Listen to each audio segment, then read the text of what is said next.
Livro narrado e elaborado por Cristiane Batista. Inscreva-se, deixe seu gostei, grata. Carl Jung. Princípios fundamentais para o tratamento da identificação com o coletivo. Para resolver o problema de como livrar o indivíduo da identificação com a psique coletiva no tratamento prático, devemos perceber quais são os erros dos dois caminhos acima referidos. Vimos que nenhum deles leva a um resultado positivo. O primeiro caminho reconduz simplesmente ao ponto de partida, com a perda dos valores vitais inerentes à psique coletiva.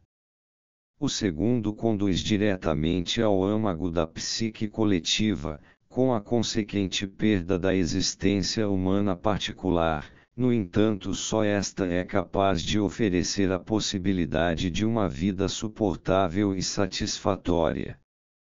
Em ambos os caminhos, porém, há valores imprescindíveis, de que o indivíduo não pode abrir mão. A falha, portanto, não reside nem na psique coletiva, nem na psique individual, mas no fato de permitir-se que uma exclua a outra. Tal inclinação vem ao encontro da tendência monista, que sempre e em toda parte rastreia apenas um único princípio. O monismo, como tendência psicológica geral, é uma particularidade do sentir e pensar cultural e corresponde ao impulso de proclamar uma ou outra função como princípio psicológico supremo. O tipo introvertido conhece unicamente o princípio do pensamento e o tipo extrovertido somente o princípio do sentir. Este monismo psicológico, ou melhor, este monoteísmo tem a vantagem da simplicidade e o inconveniente da unilateralidade. Significa, por um lado, a exclusão da pluralidade e da verdadeira riqueza da vida e do mundo, mas por outro lado representa a viabilidade dos ideais do nosso presente e do passado recente. Não significa, porém, uma verdadeira possibilidade de crescimento humano. Da mesma forma, o racionalismo responde à tendência exclusivista. Sua essência consiste no fato de excluir taxativamente o oposto a seu ponto de vista, seja ele lógico-intelectual ou lógico-sentimental. Ele é, no que concerne a Reichel, ao mesmo tempo monista e autocrático. Devemos agradecer especialmente a Bergson sua defesa do irracional, concedendo-lhe o direito de existência. A psicologia terá que adaptar-se ao reconhecimento de um pluralismo de princípio, embora isso não agrade muito ao espírito científico. Este é o único caminho que evitará o impasse da psicologia. Neste particular, a psicologia deve muito ao trabalho precursor de William James. Em consideração à psicologia individual, a ciência terá até mesmo que renunciar a si própria. Falar de uma psicologia individual científica é uma contradictio in adjecto. Apenas a parcela coletiva de uma psicologia individual pode ser objeto da ciência, pois o indivíduo é, por definição, único e sem igual. Um psicólogo que pratique cientificamente a análise individual treia a psicologia individual. Dele se suspeita, com justa razão, que a psicologia individual que pratica seja a sua própria psicologia. Toda psicologia individual deve ter seu próprio manual, pois o manual geral contém apenas a psicologia coletiva. Com essas observações pretende preparar o terreno para as considerações acerca do tratamento do problema que nos ocupa. O erro fundamental dos dois caminhos mencionados é o fato do indivíduo identificar-se com um ou outro aspecto de sua psicologia. Esta, porém, é tanto individual como coletiva, entretanto nem o individual pode ser dissolvido no coletivo, nem o coletivo no individual. A persona deve ser estritamente separada do conceito do indivíduo, porquanto pode ser totalmente dissolvida no coletivo. O individual, porém, é justamente a instância que jamais pode desfazer-se no coletivo, não podendo identificar-se com ele. Por isso, uma identificação com o coletivo ou uma voluntária ruptura com este último significa doença. É impossível, no entanto, estabelecer uma nítida separação entre o individual e o coletivo num caso individual. Também em relação ao nosso intuito, tal distinção não teria de maneira alguma qualquer finalidade e valor. Basta saber que a alma humana é tanto individual quanto coletiva e que o seu crescimento só é possível se estes dois lados aparentemente contraditórios chegarem a uma cooperação natural. No âmbito da pura vida instintiva, tal conflito obviamente não existe, apesar de que a vida puramente corporal também tenha que satisfazer a exigência individual e a coletiva. No assim chamado instinto, isto é, na postura natural inconsciente, já reside a harmonia. O corpo e suas capacidades e necessidades proporcionam espontaneamente aquelas determinações e limitações que impedem a desmedida e a desproporção.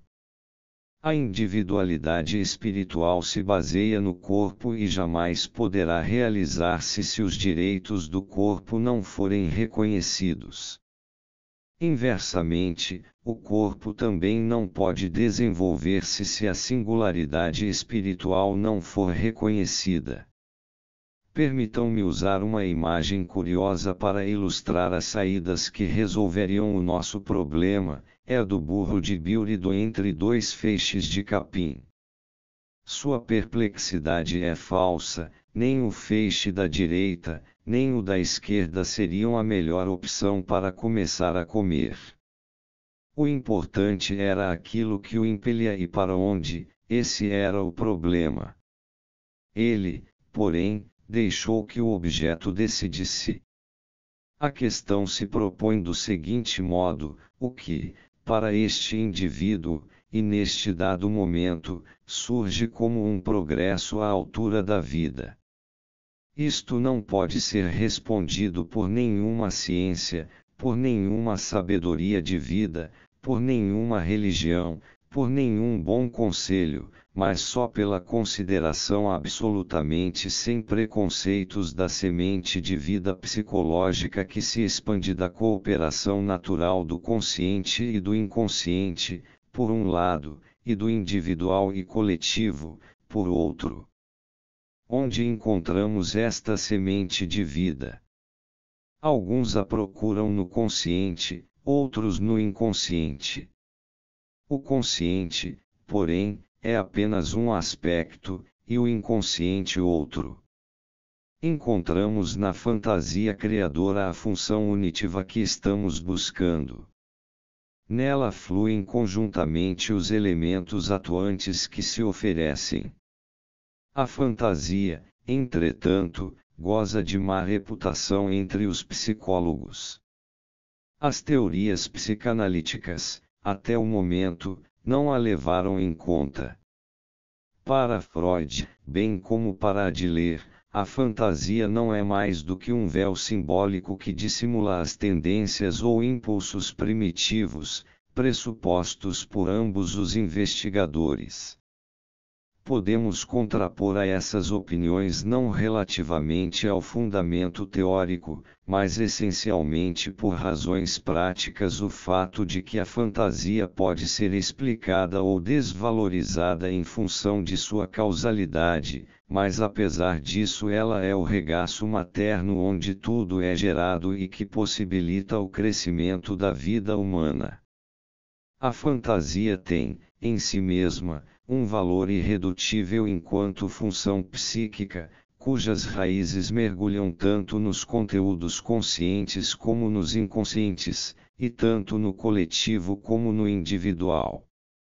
Mas de onde adveio sua má reputação? Antes de tudo, da circunstância de que ela não pode ser tomada ao pé da letra. Se ela for compreendida concretamente, é carente de valor.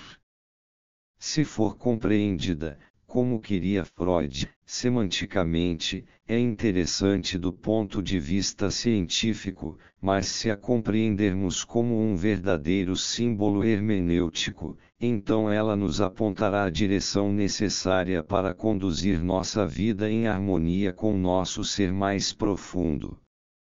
O sentido do símbolo não é o de um sinal que oculta algo de geralmente conhecido, mas é a tentativa de elucidar mediante a analogia alguma coisa ainda totalmente desconhecida e em processo. A fantasia nos dá, portanto, na forma de uma analogia mais ou menos acertada, alguma coisa que está em processo.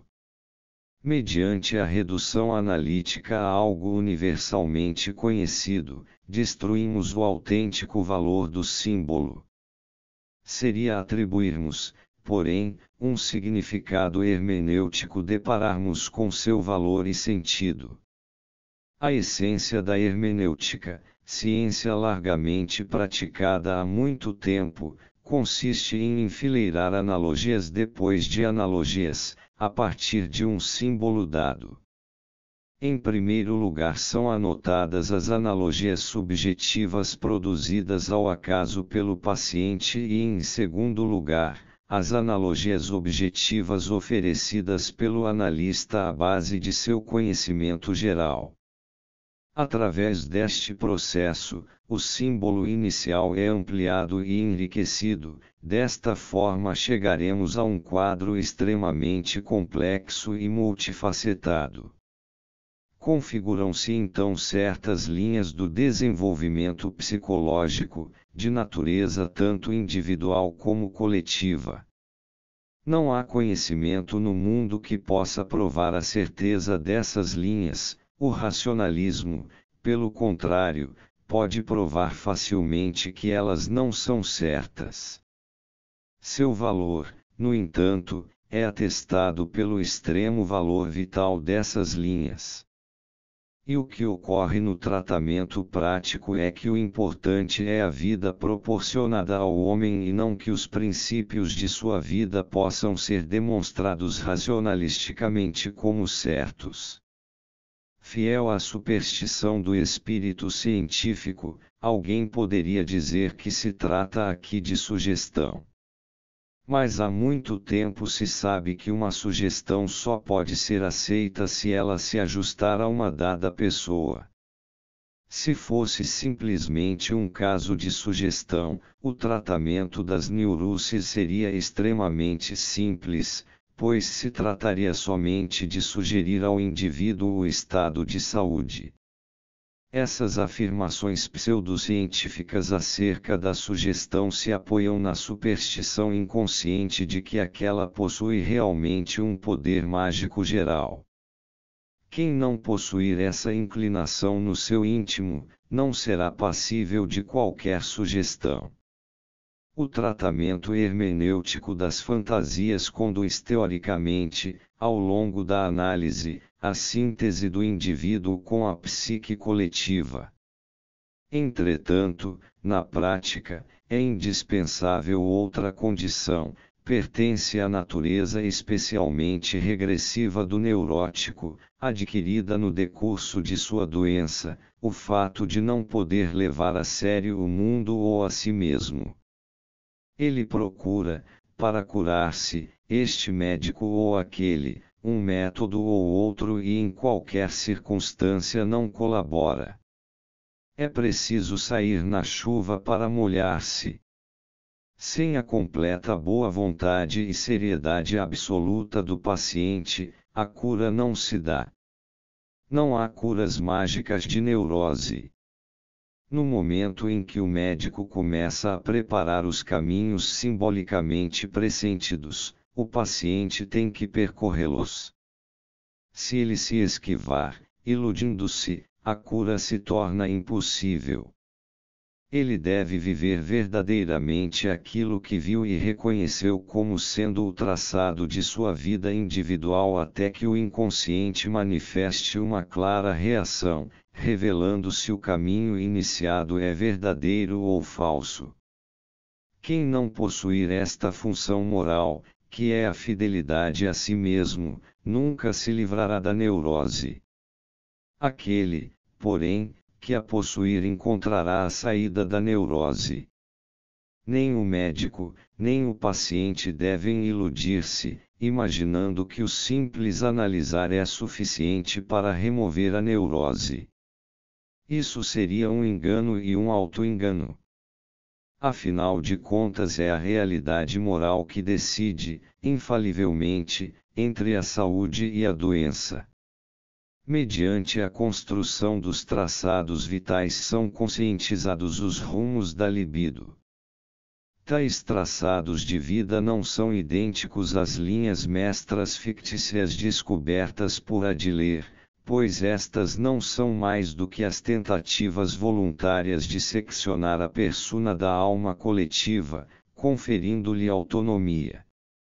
Seria melhor dizer que a linha mestra fictícia é uma tentativa frustrada de estabelecer um traçado de vida. A ineficácia dessa linha fictícia pode também ser reconhecida no fato de que se mantém nessa via de modo crispado e por tempo demasiado. O traçado vital hermeneuticamente construído é breve, uma vez que a vida não segue linhas retas, pressentidas num futuro distante. Diz Nietzsche que toda verdade é sinuosa.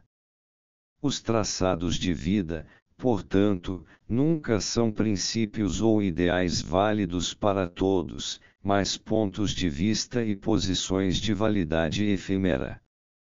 A baixa de intensidade vital, a perda sensível da libido, ou ainda uma impetuosidade excessiva indicam que o traçado foi abandonado e que deveria iniciar-se um novo rumo. Enquanto isso, basta confiar ao inconsciente o encontro da nova linha. Entretanto, esta atitude não é recomendável ao neurótico em qualquer circunstância, embora também existam casos em que ele deva aprender justamente a abandonar-se, ainda que por uma só vez, ao assim chamado acaso. A longo prazo, porém, não é aconselhável deixar que as coisas aconteçam, pelo menos seria bom ficar atento às reações do inconsciente, aos sonhos que indicam, como um barômetro, a unilateralidade da nossa posição.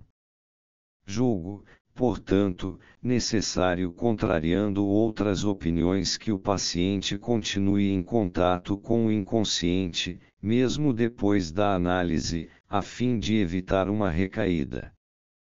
Por isso, estou convencido de que a verdadeira meta da análise é atingida quando o paciente adquire um conhecimento suficiente dos métodos, mediante os quais poderá ficar em contato com o inconsciente, e um saber psicológico satisfatório que lhe permita compreender razoavelmente o desenvolvimento do seu traçado vital. Caso contrário, seu consciente não teria condições de acompanhar o rumo da corrente da libido, apoiando assim conscientemente a individualidade resultante. Todos os casos de neurose mais ou menos graves necessitam desse preparo, a fim de consolidar a cura.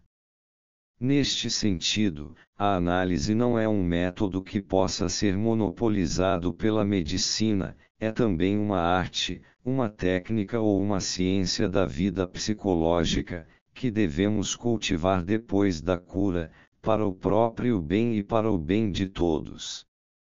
Se compreendermos isto corretamente, não nos apresentaremos como profetas da psicanálise ou reformadores do mundo, mas, à base de uma verdadeira compreensão do bem geral, deixaremos frutificar, em primeiro lugar em nós mesmos, os acontecimentos adquiridos durante o tratamento, atuando mais pelo exemplo da própria vida, do que através de discursos pomposos e de propaganda missionária.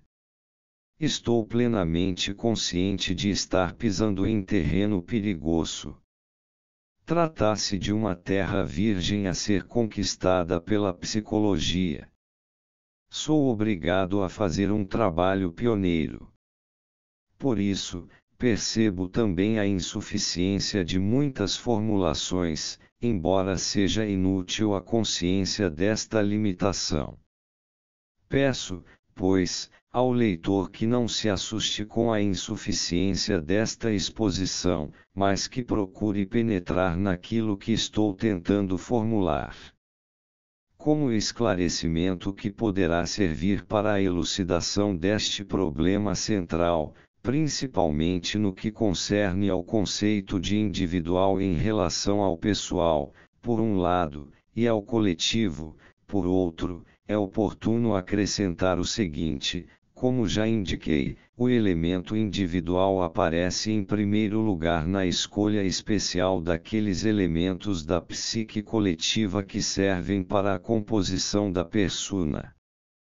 Sublinhamos ainda que os seus componentes não são individuais, mas coletivos. No entanto, a sua combinação ou a escolha de um grupo já configurado, de um modelo, é individual.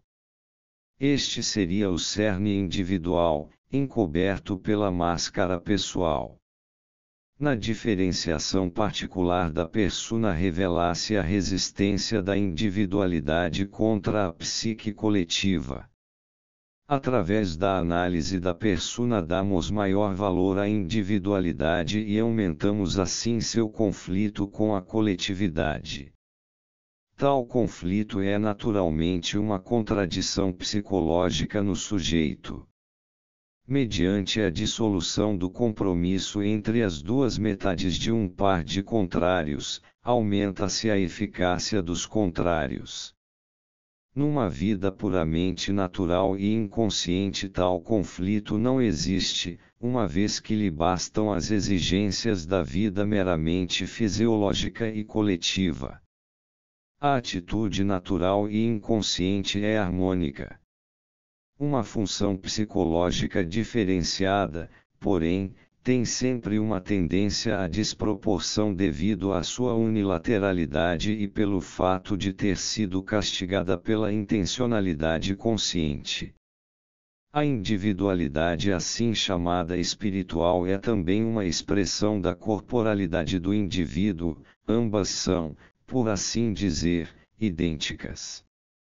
Esta afirmação pode ser invertida num enfoque espiritualista, em nada alterando o fato psicológico da íntima relação da individualidade com o corpo.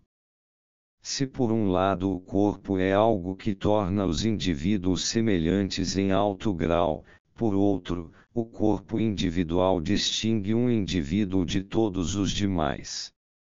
Da mesma forma, a individualidade espiritual ou moral diferencia uns dos outros, por um lado, mas se caracteriza também pelo fato de torná-los semelhantes. Todo ser vivo que se desenvolvesse de modo totalmente individual ou livre de coação, realizaria, na plenitude de sua individualidade e da melhor forma possível, o tipo ideal da sua espécie. Para falar figuradamente, teria uma validade coletiva. A persona é sempre idêntica a uma atitude típica, em que domina uma das funções psicológicas, o pensar, o sentir, a intuição, etc. Tal unilateralidade condiciona uma repressão relativa das outras funções. Em consequência disso, a persona é um obstáculo ao desenvolvimento individual. A dissolução da persona é, portanto, uma condição indispensável da individuação. É impossível também que a individuação se processe mediante uma intenção consciente, pois esta conduz a uma atitude típica que exclui tudo o que não é apropriado a ela. A assimilação dos conteúdos inconscientes leva, pelo contrário, a um estado em que a intencionalidade consciente é excluída e substituída por um processo de desenvolvimento que se nos afigura irracional. Só este processo conduz à individuação, seu produto é a individualidade tal como acima a definimos, única e ao mesmo tempo geral. Enquanto existir a persona, a individualidade é reprimida e se manifesta, no máximo, na escolha das características pessoais, por assim dizer pelo traje do ator. Só com a assimilação do inconsciente a individualidade emerge e se evidencia através daquele fenômeno psicológico de ligação entre o eu e o não eu, é isto que chamamos de posição, não mais típica, mas autêntica posição individual. O paradoxo desta formulação provém da mesma raiz da qual se originou outrora o conflito universal. A frase animal nulo que animal genus est torna claro e compreensível o paradoxo fundamental. O real existente é o singular, o qual é psicologicamente existente, embora repouse nas semelhanças real existentes das coisas singulares. Assim, o indivíduo é a coisa singular que numa proporção maior ou menor detém aquelas qualidades sobre as quais se baseia o conceito da coletividade. Quanto mais individual ele for, tanto mais desenvolverá as qualidades que estão à base do conceito coletivo do ser-homem. Espero contribuir para o esclarecimento destes problemas complexos, ao ressaltar a arquitetônica dos fatores a serem considerados. Temos que nos haver com alguns conceitos básicos, em primeiro lugar, com o conceito do mundo real. Este deve ser entendido, de um modo geral, como aquele conteúdo de consciência constituído, por um lado, pela imagem do mundo mediada pela percepção, e por outro, mediada pelo sentimento e pensamento conscientes. Prossigamos na consideração do inconsciente coletivo. Este é constituído pelas percepções inconscientes dos processos reais exteriores, por um lado, e por outro por todos os resíduos das funções de percepção e adaptação filogenéticas. Uma reconstrução da imagem do mundo inconsciente resultaria numa imagem, mostrando a realidade exterior, tal como sempre foi vista. O inconsciente coletivo contém, ou melhor, é uma imagem especular do mundo. De certo modo é um mundo, mas um mundo de imagens. O mundo da consciência é coletivo numa ampla medida, tal como o mundo do inconsciente. Estas duas esferas da psique configuram conjuntamente a psique coletiva no indivíduo. Em face da psique coletiva coloca-se o quarto conceito, a saber, o conceito da individualidade. O indivíduo se coloca, de certa forma, no meio, entre a parte consciente e a parte inconsciente da psique coletiva. O indivíduo é, por assim dizer, a superfície do espelho, na qual o mundo da consciência pode ver refletida sua imagem histórica inconsciente, da mesma forma que, no dizer de Schopenhauer, o intelecto coloca o espelho diante da vontade. Nesta arquitetônica o indivíduo seria um ponto ou uma linha divisória, nem consciente nem inconsciente, ou melhor, ambas as coisas, algo de consciente e de inconsciente. Esta natureza paradoxal do indivíduo psicológico contrapõe-se à natureza da persona. Esta é universalmente consciente, ou pelo menos, capaz de consciência. É uma forma de compromisso entre a realidade exterior e o indivíduo. Corresponde, pois, na totalidade da sua essência a uma função de adaptação do indivíduo ao mundo real. A persona coloca-se, por conseguinte, entre o mundo real e a individualidade. Além da individualidade, que parece ser o âmago da consciência do eu e do inconsciente, encontramos o inconsciente coletivo. O lugar correspondente à persona, entre o inconsciente individual e o coletivo, se nos afigura vazio. A experiência me ensinou, porém, que lá também há uma espécie de persona, de caráter compensatório, que poderíamos chamar de anima, no homem. Seria uma forma de compromisso inconsciente entre o indivíduo e o mundo inconsciente, ou melhor, o mundo das imagens históricas ou primordiais. Frequentemente deparamos com a anima nos sonhos, onde ela se apresenta ao homem como um ser feminino, na mulher, mostra-se como um ser masculino, animus.